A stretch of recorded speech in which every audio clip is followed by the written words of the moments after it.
everybody. Thanks for coming.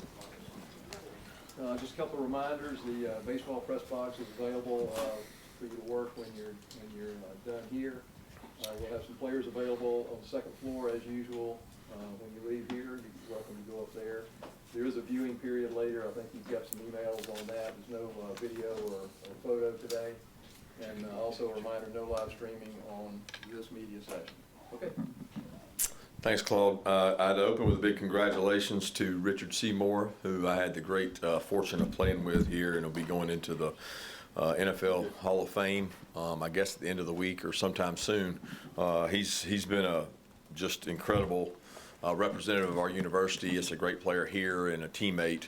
I know we got several guys on our staff that'll be going to travel and be with him for that great honor. So congratulations to Richard.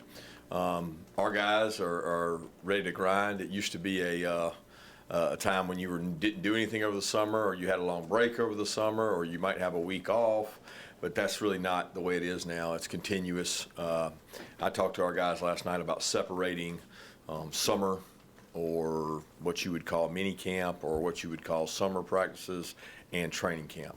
You've got to kind of step out of your mindset routine and refocus.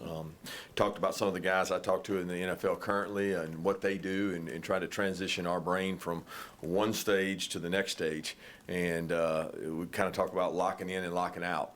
You know, lock into what you got to do and lock out everything outside of it and the noise. It's one unique time for a college athlete where you really don't have class. I mean, our guys actually are finishing summer school classes, but in the next coming days, they won't have any class. They get to focus solely on football. They spend 11 to 12 nights in a hotel where they have no responsibilities other than football, and it's kind of when the toughness and mental and physical toughness starts to take place for your roster and your team. So there's no way to really build for it other than to do it, and that's the stage we're in, and we're really focused on getting better. You know, we got a lot of good players to replace, and we got a lot of good players to replace them with.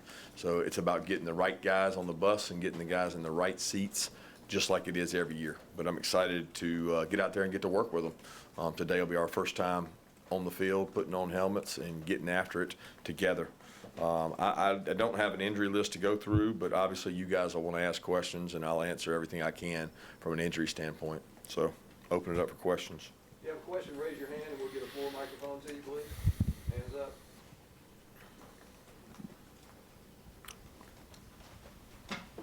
Yeah, Kirby, you mentioned in media days about the team being hungry and separating last year from this year.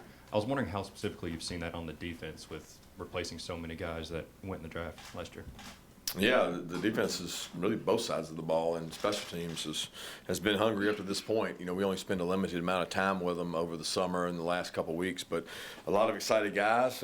We talked to them last night about the number of snaps to replace. It's remarkable, the number of snaps, especially special teams, that we have to replace. I mean, a lot of your core defensive players make up your special teams, so there's a lot of experience there that's gone. So they've been excited, opportunistic. So guys have changed their bodies a little bit and in better shape, and I'm excited to see them go practice. They're excited to get out there. Kirby, at media days, you mentioned Tyke wasn't quite cleared for football. Has anything changed just in the last few weeks? And then also, we didn't ask about E.J. Lightsey. Did he have any limitations once he's got to the team?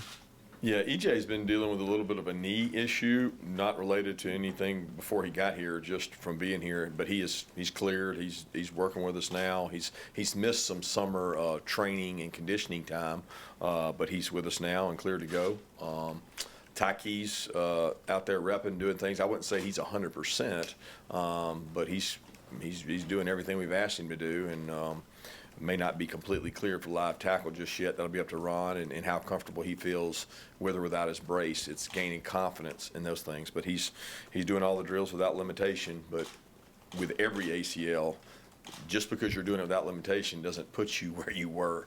You have to gain confidence in that. You have to get back in playing shape. It's just different.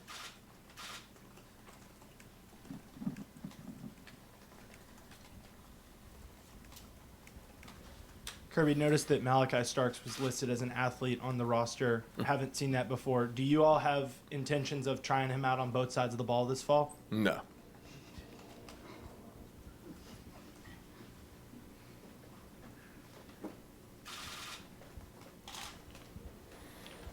Kirby, you've talked about not being too worried about complacency.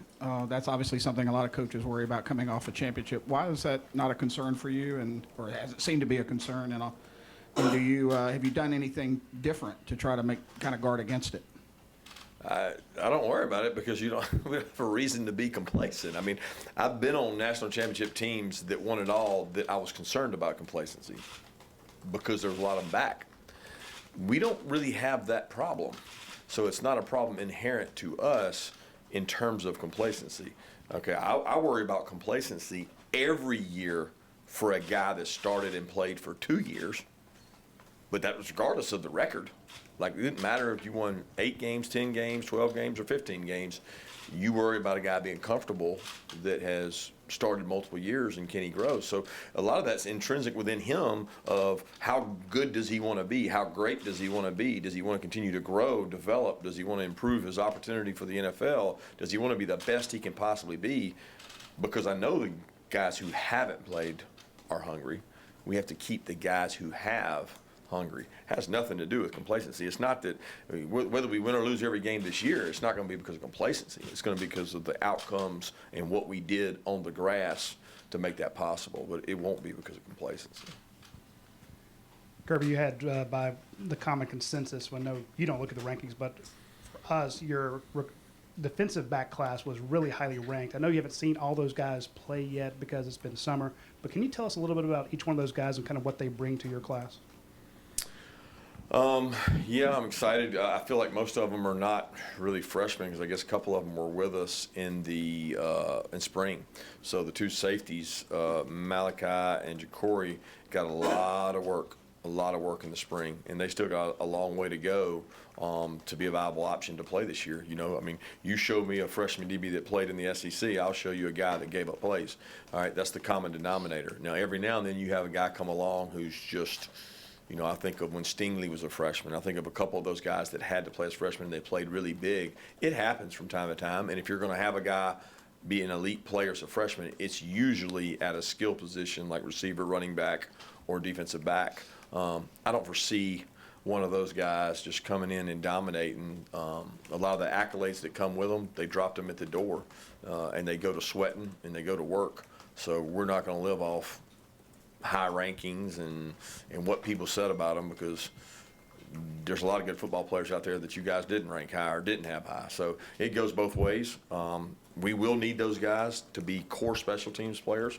We will need those guys to be ready to play in the case of, you know, injuries, targetings, or whatever may be there. But we've got to get them ready by how we prepare in this training camp, and I'm excited about all those guys.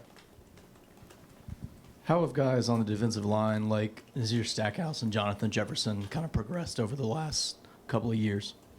I think every day that we're out at practice, you know, we make those guys go over and go against the first offense. That's what we call our developmental squad or scout squad. They get a lot of work in. They get a lot of bowl practice in. This year they got the extra week for the championship game. I mean, that's a lot of work put in to get those guys prepared. They're not Jordan Davis and Devontae Wyatt, and we're not asking them to be. You know, if they were those guys, they'd have been out there last year a lot more often. So we're excited about where they are, optimistic that those guys will be very productive. We're asking, you know, Zion, Jalen, Nas, Warren Brinson, Bill Norton, Jonathan Jefferson, all those guys, the 2 young guys, Bear and Christian, they're going to get thrust up there and have to go out and compete and give us depth and give us snaps, because we play a lot of guys up front. So I'm excited to see what all those guys can do in the defensive line. We certainly need some guys to step up at that position. Coach Smart, social media was having a lot of fun with it yesterday. Just wanted to hear your opinions on Stetson Bennett's new haircut and the buzz cut boys, and what's that about? I don't know what it's about. I certainly, there's several guys more than Stetson that decided to get it, and that goes back a little bit to that lock in and lock out. You know, lock into camp, you got no distractions, lock out, all the noise and all the social media things and get really focused on being the best version of yourself. And there were several guys that I guess decided to do that through their hair. Kirby, your running back core, obviously big shoes to fill there. Can you talk a little bit about what the next guy's strengths, and then what you're really hoping to see most out of him this camp in particular? Well, I think we know enough about Kenny and Kendall to know their strengths. They're both talented guys. They've played feature roles within drives within their careers here, but never the feature guy. They're both very talented. They both improved immensely in the years here. I think Dell's done a great job developing those guys as pass protectors, route runners. I think the unknown more is Dejan, who's been able to get in a lot of games, mop up, and has really done a good job. He's going to play a larger role this year. And then finding out the two freshmen, both Branson and Andrew, have got to help us from a depth standpoint. So I'm excited to see what those guys can do. Yeah, Kirby, when you look at Darnell, I guess, one, what's he looking like as far as health status and everything? And then two, just how excited are y'all to have him going into a season, I guess, one, healthy, and two, with a better knowledge of the offense? Yeah, I give Darnell a lot of credit. He's worked tremendously hard at putting himself in the best shape possible. When he got injured, which I think was over spring break, going into spring practice, we thought he was in the best shape he had been in since being here. Both body fat composition, body weight, conditioning level. I mean, he was really running well in our off-season conditioning program, and we were looking forward to spring. He re-injures his foot, and from there, he couldn't train the same, and he couldn't do the same things, and he's really in a good spot. He's a guy that, I came in on Sunday, and he's out there running on his own on a day that was off. He's got a purpose. He's practicing to be driven, and excited to see what he can do. It's going to be important that we get him in good physical conditioning shape to be able to go during this training camp. Kirby, how do you feel about the depth you have at both tackle spots right now? It seems like there's maybe a little bit of a guard-heavy team. I don't know, but as far as the tackles go, I mean, who all, and how do you feel about the depth right there? Feel great about the depth at tackle. Would probably be more concerned about guard than tackle. If I had to pick one, I mean, we've got two guys who've played winning football consistently. We've got two young guys we feel good about and think can play good football, just haven't had as much experience. And then we've got to figure out, who the best guards are and what the depth is of guards. But I feel good about the tackles we have, and if anything, we've got to be able to generate some more power out of those positions. Kirby, yesterday Nick was talking about rebuilding at Alabama. What's a rebuilding year look like at Georgia? I'm not sure. I mean, I don't think you ever look at a rebuilding year in the front of it. You can certainly look in retrospect and think of things that way, but I don't think you'll ever find a coach that would say that going into the season. So I don't know exactly what it looks like here. Kirby, so how do you feel with Dan, getting ready to face off against Dan Lanning in the Oregon game? So kind of, how are you planning to face off against him, given he has so much insider knowledge on the Bulldogs? The last thing I'm worried about right now is Dan Lanning. I mean, we've got a million battles to face before that. I'm not even thinking about Oregon. Our concern is our roster. How do we build depth? I mean, we're not even thinking about that. Like, we're so far away from that right now. We're focused on us, our team, our connection, and getting the right players in the right spots. If we do that, that's going to control the outcome of the game much more than what he knows about us and I know about him. Kirby, can you update us on Tate Ratledge and the inside linebackers? Tate has been great. He's worked really hard at his conditioning. Ron feels like he's in a position where what we did summer training would have been tougher on him coming off the injury than actual football practice. So the football practice piece should relieve some of that. Now, the strain and effort to push off and double teams as we put on pads may increase that, but he's in a good spot. He's been rotating in with the first group and the second group. I do think there is a matter of coming back where you haven't, passed off a twist, you haven't passed off a stunt, and there's some quick back guys inside that he's going to take some reps to get that back. But certainly feel good about where he is and his toughness. Inside linebacker-wise, you're talking about injuries or? Just your feeling in general, some of the personnel we might see there this year. Yeah, excited about the guys we have at inside backer. You know, I mean, those guys were. I was excited about those guys last year. They didn't get an opportunity to flash and show their talents because of the 3 guys we had. But you know, Smile Munden is as good an athlete as I've seen. He has to increase his physicality, his toughness. He missed spring because of a shoulder surgery, but he's put on some good solid weight. He's a really good athlete. He played a lot of snaps on special teams. Pop played a lot of snaps on special teams. Core linebackers get valuable experience on special teams before they're the feature guy. So both those 2 guys got a lot of experience. Sori's come a long way. Tresman and Ryan are healthy. Jalen Walker's out there doing a good job, and then you got Lightsey. So when you start looking across the inside linebacker group as a whole, I mean, I'm fired up to see what the guys can do. Obviously, replacing Jake Camarda is going to be tough, but how has Brett Thorson kind of come in and filled that role, and is Noah Jones kind of battling him for that punter spot? Yeah, those guys will be battling it out all camp. I can't really tell how he's done other than spring. You know, we don't get to go watch those guys punt and do stuff during the summer. They work kind of independently on their own, so our first chance to see those guys will be here in the coming days. But I'm excited about what both of them can do. Noah's done a good job increasing his leg strength and his hang time, so both those guys will be competing for. It'll be a tough shoes to fill. Kirby, I wonder if you have any memories of camp days for you as a player, and do you try to tweak, year after year now that you're the head coach, what it looks like, or is it pretty much the same plan year after year? No, it's changed every year. I think you change your plan based on your team. You know, we had a different team last year than we had this year. Yesterday was our first report day, and it looked a little different than what it was last year. Now, to your guys, probably wouldn't be any different, but it's different to us because we have different stages. You know, we're younger in some spots. We need more of this, less of this, more lifting, less of that, more walk. I mean, there's different things we tweak, but I certainly start with the same foundation of these are the days we're going to work. This is the schedule we're going to keep, but trying to make it work better. And as far as memories of camp, I talked to the team last night about, my memories of training camp, because everybody has to get in training camp mode. And I always said I would never be the coach that talked about how hard you had it and you had to walk 4 miles up the hill in the snow, and we had it tougher than them, and, Shockley and them had it made, and we had to go grind and do all this, but it's very evident when you see the old schedules and the format of 2 practices a day, full pads, picture day in the middle. I mean, these guys are never going to have 2 practices in the same day, and the required off time is different. So the demands were certainly were more. Kirby, can you talk a bit about how this year's offense compares to last year's offense, especially with the tight end group, but in general as well? Yeah, we've got a very talented tight end group this year. I thought we had a very talented tight end group last year. It just was not always all present. I think part of that is staying healthy.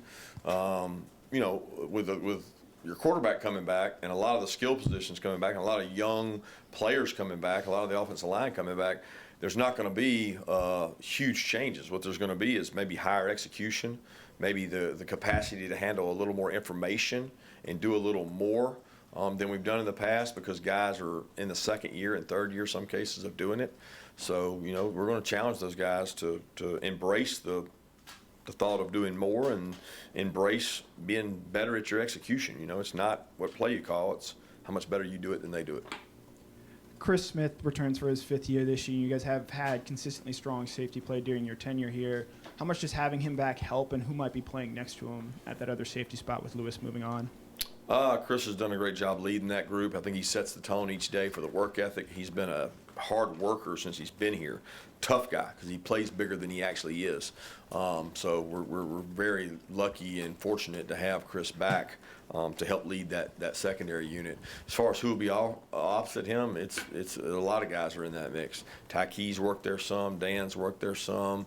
The 2 freshmen will factor in there. David Daniel will factor in there. So we're not looking to find the starter opposite him.